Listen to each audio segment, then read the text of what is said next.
India के सबसे thrilling podcast की best horror stories only on खूनी मंडे क्लिप्स। Subscribe now.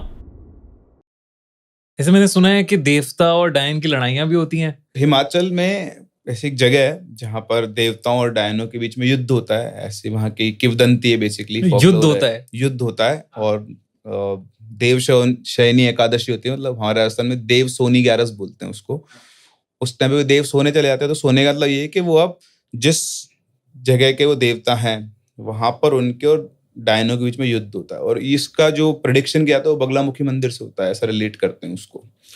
तो लड़ाई चलती है। अब उस लड़ाई में लास्ट में घोघराधर लास्ट युद्ध होता है उसमें। तो उसमें जो जीता, अगर देवता जीते तो कोई भी नेचुरल जो डिजास्टर्स होते हैं वो नहीं आएंगे, प्राकृतिक आपदा नहीं आएगी, उसकी वजह से लोगों की मृत्यु नहीं होगी। लेकिन धन धान्य जो है ना वो इतना ज्यादा नहीं होगा, ठीक ठाक उसमें होगा। लेकिन अगर डायने जीतती है तो धन धान्य बहुत होगा, लेकिन जो नेचुरल कैलामिटीज हैं वो बहुत ज्यादा आएंगे और लोगों के उनसे मरने के चांसेस बहुत ज्यादा होते हैं। जैसे हम देखा होगा हिमाचल में लास्ट ईयर कितनी भयंकर बाढ़ और लैंडस्लाइड्स वगैरह, तो कितने लोगों की मौत हुई थी। तो डायने जीती थी वो युद्ध, ऐसा कह सकते हैं। हर साल वहां पर ऐसा होता है, 9 दिनों के लिए मंदिर को बंद किया जाता है और 9वें दिन के बाद किसी को पता नहीं चलता कौन जीता। जो रिजल्ट्स हैं वो बताएंगे कि कौन जीता है। अच्छा, तो आपको 4-6 महीने बाद पता चलेगा कि एक्चुअली उस युद्ध के अंदर कौन जीता था, तब जाके उस चीज को रिलेट कर। लेकिन मानते हैं पूरी बिल्कुल मान्यता है। इवन छत्तीसगढ़ में एक मंदिर है जो कहते हैं कि वो बोलते उसको प्रेतिन मंदिर है, लेकिन ऐसा बोलते हैं कि वो डायन की पूजा की जाती है वहां पर। कोई बहुत पुरानी है, हो सकता है वही एकायन हो जो मैंने आपसे कहा था, जो हाईएस्ट लेवल पे चली जाती हैं।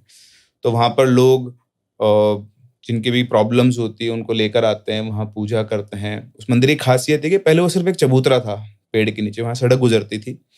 फिर धीरे धीरे लोग वहाँ पर ईंटें चढ़ाने लगे। तो वहाँ पे भी ये प्रथा है कि आप अगर जा रहे हो और अगर आप जानते हो उस मंदिर के बारे में, जैसे मैंने आपको आज बता दिया, आप उधर से जा रहे हो और जानने के बावजूद भी वहाँ पे आपने ईंट डोनेट नहीं करी, तो आपका एक्सीडेंट हो सकता है। There are high chances. ऐसा बहुत सारे लोगों के साथ हुआ है।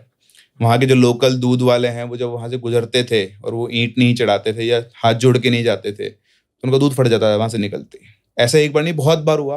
तब जाके लोगों ने रिलेट करना शुरू किया और जब वो ये सब करने लगे तो इस तरह से वहाँ पे क्या, आज भी आप जाओगे तो ईंटें इकट्ठा रहती है। उन्हीं ईंटों से उस मंदिर को बनाया गया है और वहाँ के आसपास के लोग उनकी पूजा करते हैं आके। कोई भी नेचुरल प्राकृतिक आपदाएं होती है उनको दूर करने के लिए, सूखा, ज्यादा बारिश या कुछ भी ऐसा होता है उनके साथ सुपर नेचुरल चीजें, तो इनके इलाज भी वहाँ ढूंढने जाते हैं। तो अलग अलग जगहों की अलग अलग ट्रेडिशन, अलग अलग मान्यता है। हम मतलब ऐसा है तभी शायद कुछ लोग मान रहे हैं, चीजों के ऊपर वो है।